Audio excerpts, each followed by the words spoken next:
All right. I'm used to having like a table that I work off of, so this is a little different for me. Is this on? Can you push something up? So it's just, okay. I did. Unless someone turned it off. Can you go and make sure the thing is... Just make sure there are lights on in the black box. If not, I'll just be real loud, which I can do. Little known fact, my mom was a megaphone, so I can make this work. Okay, so glad to see everyone is awake this morning. All right, so before I get into this, it's on? Okay, I don't know. So this sermon was weird for me. The PowerPoint, they require me to send to them Thursday mornings. When I made this PowerPoint, that was the second version of this sermon that I'd written. You are going to be hearing version 4. So half of this doesn't make sense, but we'll make it work. So I'm continuing out of books, Tim's book, Jesus in the Present Tense, the I Am Statements of Christ. Last week, Tim talked about, I am the bread of life. And this week, I will be talking about the quote, I am the light of the world. And it's an odd passage and set of passages I'm going to be talking about. The main one he mentions is John 8:12. And so when I was reading this, it comes up very quickly. So it's like John 8, like 12 and 13. It's like, I am the light of the world, and whoever is with me will walk in the light, and will never walk in darkness, but will have the light of life. And then immediately, they rocket into Jesus being questioned by the Pharisees. And the second time he mentions it, he says it, performs a miracle, and is right into something else. And so looking at it, even the book, it comes up, just boom, gone. And it's a very simple thing to understand. The author of that book even mentions it, that Jesus says he is the light of the world. Pretty much every civilization says light is good, dark is bad. So Jesus is saying, I am the good in this world. And now we can all go home. Not really. This may be a little short, but it's not quite that short. And so in order for us to make sense of this phrase and why Jesus saying it would cause the Pharisees to come after him the way they do in the rest of book 8, we have to not look at necessarily what he said, but when and where he said it. And again, if I start talking too fast, just toss a hymnal towards me, not directly at me, but towards. I don't like the look Doug's giving me. That may have been a bad thing. But in order to put these passages in context, we actually have to look at 3 chapters, which is John 7 through 9. And each of these passages, when you actually read them, they are pretty much all the passages we have of Jesus, or not all of them, but a lot of the passages we have of Jesus arguing back and forth with the Pharisees in the temple, which is where we get a lot of his better quotes. This is where he talks about having the living water, streams of it flowing out to the people. And it's because he is at the Feast of Tabernacles, which is the second largest Jewish festival in their calendar. It's a huge thing. And we actually learn about the Feast of Tabernacles, to give this context, way back in Leviticus. So the reason why this is the only quote or the only Bible verse I put on the board is because I would have about 15 slides of just verses. So I will tell you where I'm at and I will read them to you. Oh, hey, there we are. Hey. I will project less. But I will read them to you. And the first one, like I said, we're going to jump all the way back to the third book of the Bible, to Leviticus, where it's Leviticus 23, 33 through 44. And it's where the Lord goes to Moses and lays out all of the different feasts and festivals that the Jewish people need to perform and to have to give him the glory that is required. So I'm going to read you 33 to 44 somewhat quickly, and then I'll explain what it means. So the Lord said to Moses, "Say to the Israelites, on the 15th day of the 7th month of the Lord's Feast of Tabernacles begins.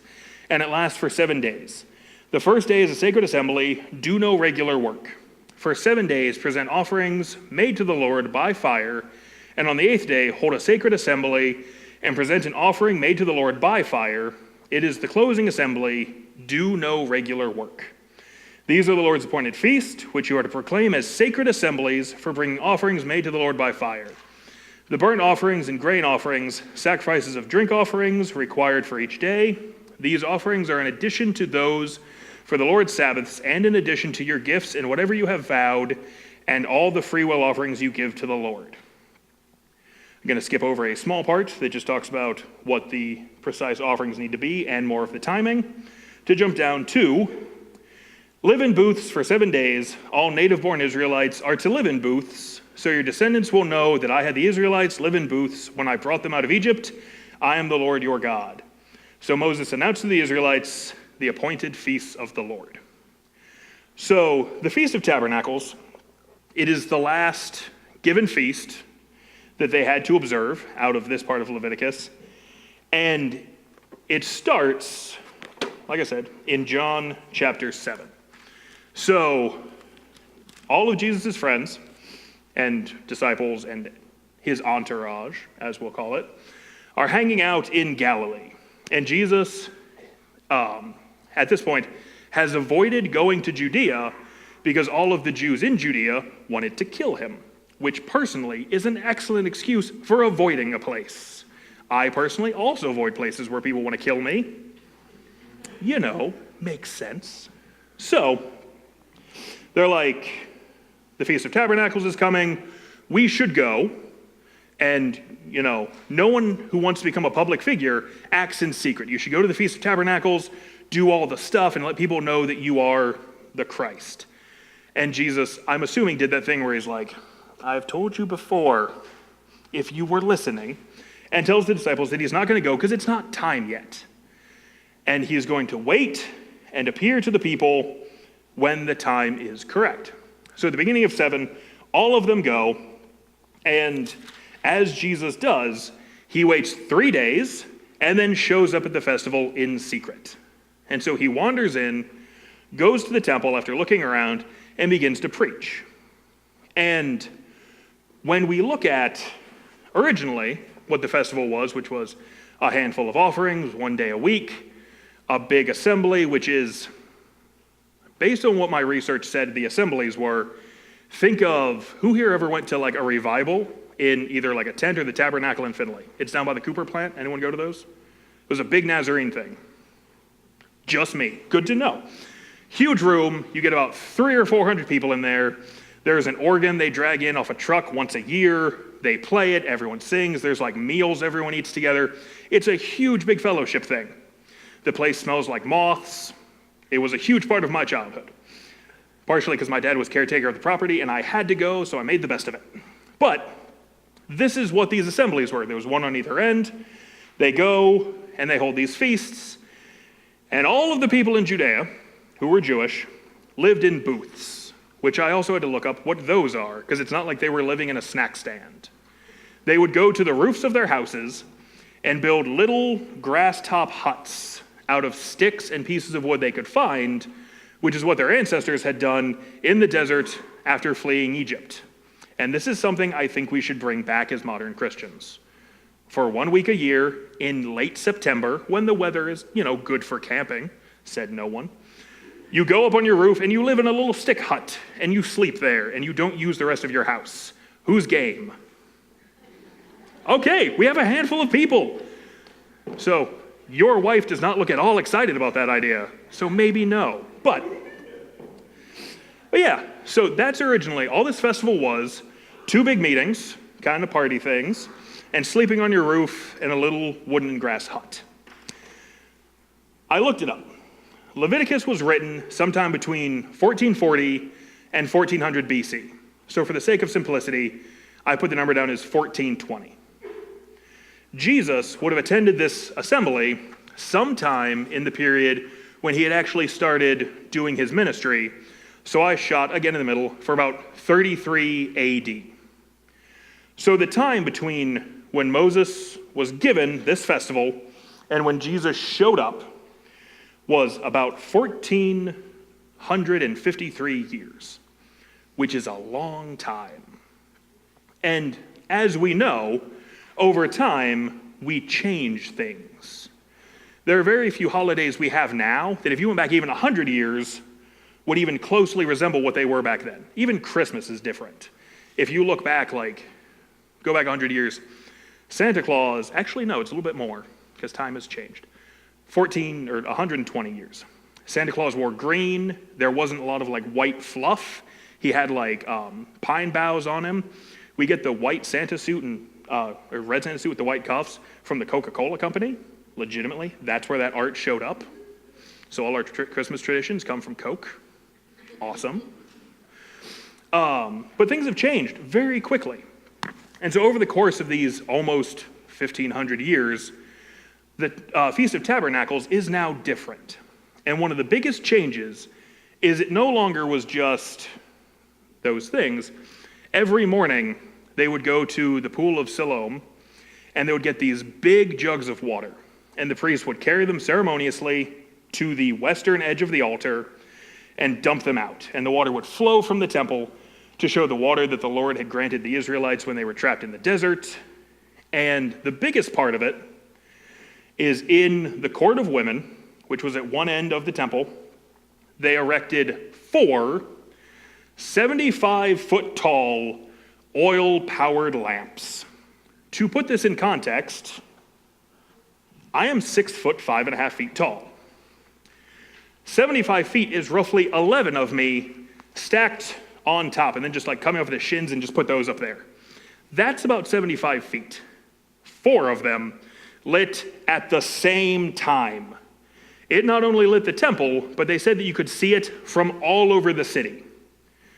To give you an idea, who went outside after they clicked the lights on in the town square for Christmas? You can kind of see it from all over town because there's that one beam of light. I'm assuming if you guys look towards town, there's a brighter thing. So it's a lot like that, but this is gouts of oil-powered flame. And this is a huge thing. They do this for 8 nights. And so everyone was looking forward to the lighting of these massive pillars of fire. And they did that to represent the pillar of fire that led God's people through the desert so they knew where they were going. The original GPS. So they wandered through, they saw this, and so now Jesus shows up in chapter 8, verse 12.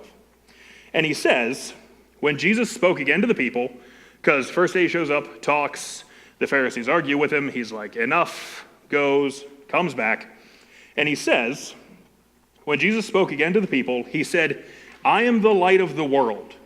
Whoever follows me will never walk in darkness, but will have the light of life. And so now, we're starting to see why this would make the Pharisees come after him in the way that they did in the following verses.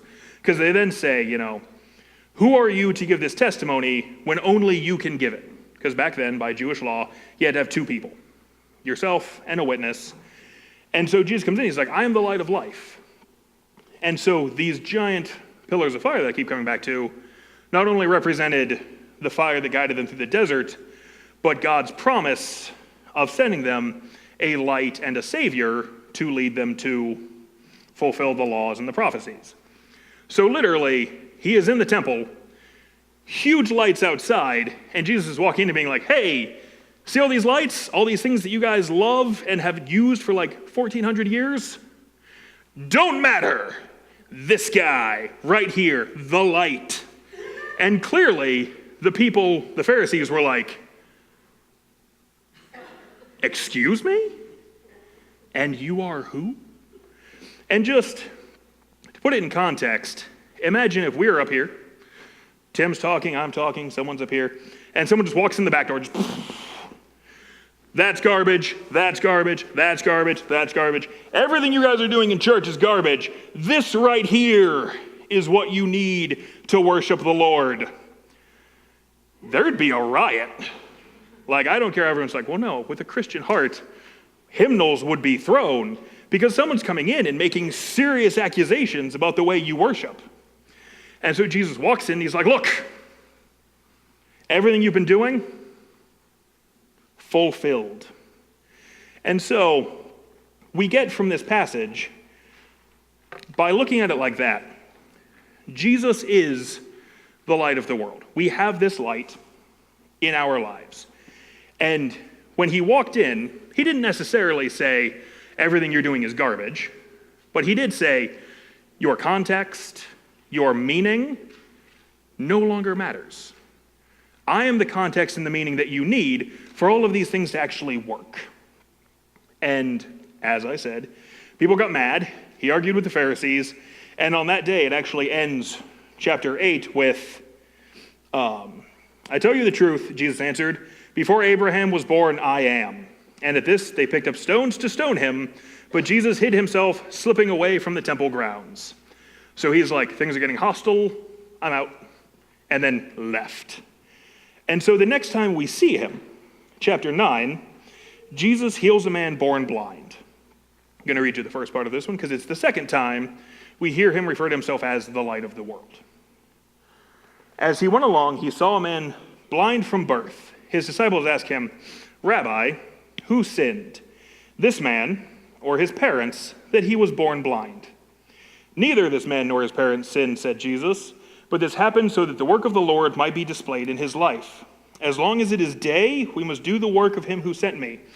Night is coming when no one can work. While I am in the world, I am the light of the world. Having said this, he spit on the ground, made some mud with the saliva, and put it on the man's eyes. Go, he told him, wash in the pool of Siloam. This word means sent. The man went, washed, and came home seeing. So right there, Jesus gives us the second half of what he means by being the light of the world. It is in light that we do all the work we're supposed to. And as he says, there's coming a time of darkness where work will be impossible. But while we have the light, we have to use it. And so putting these two things together, it has very important connotations for our lives completely. So, the first one, in which Jesus shows up and completely changes the meaning of their festival, that is what Jesus does in our lives. When you need to see something better, do you go into a closet or next to a lamp? Lamp, thank you. Okay, yes. I'm going to require a little bit of participation to make sure you're still awake. So, you go next to a lamp. Everything we do, we have to put into the context of the light of Jesus. Some of the things when I was thinking about, or when I was working on this sermon, you ever had those things where you're reading and the Holy Spirit kind of comes down and is like, this is you, pay attention. You need to hear this. Because I was thinking about what are the things that we do, that we prepare, that really we should be looking at in the light of God that we're missing. And the big one that came to me was offering. It's something that, we sing a song, I'm like, oh wait, yes, pull out the wallet, Sam pulls out the wallet, we have a check, something. We pull out money, throw it in a plate, that's kind of the end. Now I try to figure out where are we, and then keep singing. To me, most of the time, that's what offering is. It's, I got to put money in the plate before they get away. That's not what it should be, though. When we look at this through the context of the Bible and through Jesus Christ, back in the day, if we were going to give an offering, we would bring a goat, cut it in half, push it apart. We'd have to walk through it and kneel in the puddle and pray for the forgiveness of our sins and then go home. And not bathe for 2 days. Go back to Leviticus. Offerings are so much simpler. Almost to the point where, without putting them in the context of the light of the Lord, we've kind of forgotten what it means. I really enjoy Communion Sundays and the Christmas Eve service, because Tim, he comes up, he tells us the story of the Last Supper, he breaks the bread, he shows the wine. He puts what we're doing very much in that godly context. On Christmas Eve, when we do the candlelight service, he goes over, what do these candles mean? Why are we passing them? What is this stuff? And that's twice a year. Well, once a month, once a year. that we take these very important religious ceremonies and we contextualize them in the light of Christ. We need to do that with everything, with offering, with praise, with worship, with reading, with praying. Because I'll admit, there are days where I'm praying and it's only getting to like the roof of my car, where I'm like, oh, Lord's Prayer, be with these people and these people and these people and these people, and my mind's like way off somewhere else. And I'm like, did I pray today? I should never be asking if I prayed today. Everything I do needs to be full of Jesus' light. Because when I have that light, I work in that light. And I can get the work done. The second thing, other than reframing everything in the light of Christ, like I said, is putting that light everywhere, all the time. Who here, by show of hands, has ever gone and walked in the nature preserve? I love walking in the nature preserve personally. I don't do it as much as I should, but I like to. When we first moved here, I went one night, and like they have maps right by the entrance, and so I'm looking at it, I'm like, okay. And I just did the little circuit around the pond. I went at about 5:30, right after dinner, went, got back. The sky was that nice orange color. I'm like, oh, that was very pleasant. Getting back to nature, having a little time of meditation. So the next night, I'm like, I'm gonna go over the swinging bridge, check out the cabin that Bluffton has, and then come back. Left at the same time. Walking, I get to the cabin, and I'm looking around, I'm like, okay, this is cool. Feel like I'm in a horror movie, I'm gonna head back. That right there was my first mistake, was going to the weird, creepy cabin. And so if you've ever been out there, you walk up steps, across the bridge, up more steps, and you're at the cabin. So you're probably 30 to 40 feet higher than the rest of the nature preserve when you're out there. And I'm looking like, okay, sun's getting a little low, we're good. Cross the bridge, go down, and I'm walking back and realize it is not daylight anymore. I am in what is considered deep woods at night, and the sign legitimately says, closes at dusk. And so my mind immediately thinks, I am breaking the law, and this is bad. And so I'm walking, and I'm like, okay, there are two ways out. I can either go past the house in the middle of the nature preserve and risk, in my mind, having the police called on me for trespassing, or I can go the way I came, which is looping back through the darker woods to get to the entrance where no one's going to see me. I chose option B because I'm a moron. And so I'm walking, and I get to this point where there's a long, straight track with two curves at either end, so you are securely in the woods. And whenever I go out and walking somewhere, I take stuff with me, just because you never know when you're going to find a place that you need flashlights and things. And so I have this little flashlight my father-in-law got me, and it's amazing. It's like a 5 macro LED. The first time I clicked it on, I lit up the back of a house an acre away like it was daylight. It's hugely powerful. I love it. And so I'm walking down this path, and I'm like, okay, sky is a dark gray. I can make out all of the trees and where the path is, but I would like to know just a little bit better where I'm going. So I pull out my flashlight and click it on. It's about 5 seconds, because I'm like, I know they can see me. And again, don't want to get in trouble for trespassing. Sweep, sweep, click. That second click was the greatest mistake I have ever made in my years of small adventuring, because any adjustment my eyes had made with the sun going down was gone. Have you ever been in the woods in pitch blackness? It is terrifying. And on that also, does anyone know there are foxes in the nature preserve? Does anyone know what foxes sound like when they talk to each other? Like a demon baby on fire. And so I'm walking, I'm like, okay, it's dark, but the path is right here. And then behind me, about 30 yards, just a scream. And I will admit, as a man, I ran. I took off. Got to the end, turned. I'm like, okay, one more blast of the flashlight. Okay, this is where I'm going. And then at about my 11 o'clock, about 10 feet, I have never moved so quickly in my life. It was something out of Looney Tunes. Like I left my shoes behind and they caught up 20 yards later. I was gone. And the rest of my way out of that woods was blast of flashlight, feeling my way around in the dark, running. Finally, I get out to where there are streetlights, and I'm standing there, and it feels like my heart's about this big, just. And I wander back home, and I get in, and Sam's like, "You look kind of sweaty." And I'm like, "Just went for a walk." But I tell this story to illustrate how so many of us use the light of Christ.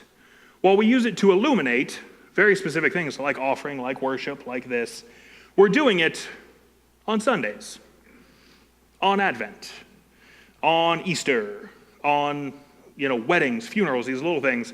But they're very quick blasts in the dark.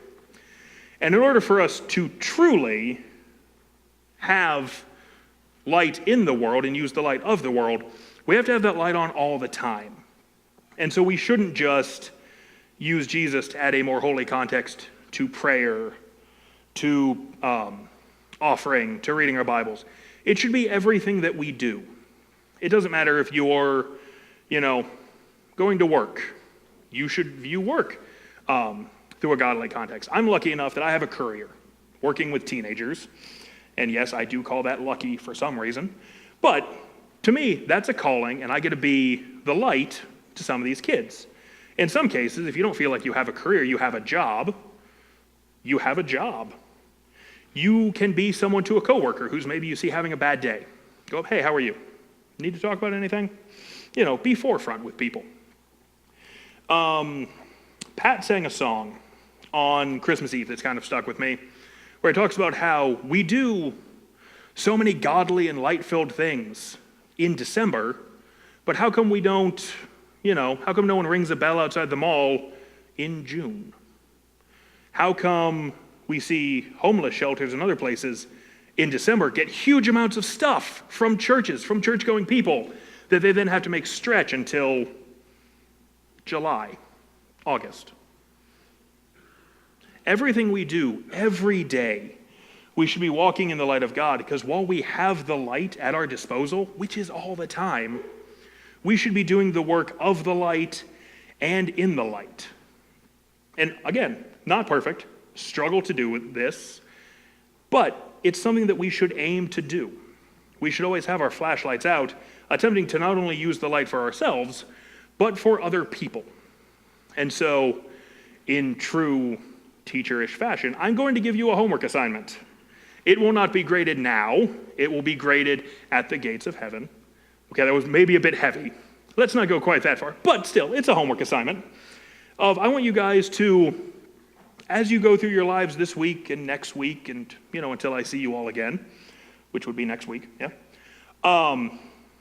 take some time.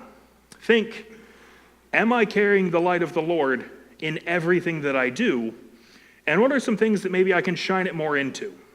What's something that maybe I don't enjoy, but that God has put in front of me, and that if I put a little Jesus in it, it will become something that I cherish and that I treasure and that I can use for the future of the kingdom. And so I challenge you this week to do that, and next week and every week, to use the light of Christ in this world and to do that work. So will you please join me in prayer? Dear Lord, thank you for today. Thank you for bringing all of these people here. And thank you again, Lord, for the beautiful sunlight we have. And thank you for the light that we have in our souls, Lord, through your Son who you sent to save us and to allow us to use your grace so freely, Lord. And so just please be with each of us as we go out, and just help us to be truly people working in the kingdom of God. In your gracious name I pray. Amen.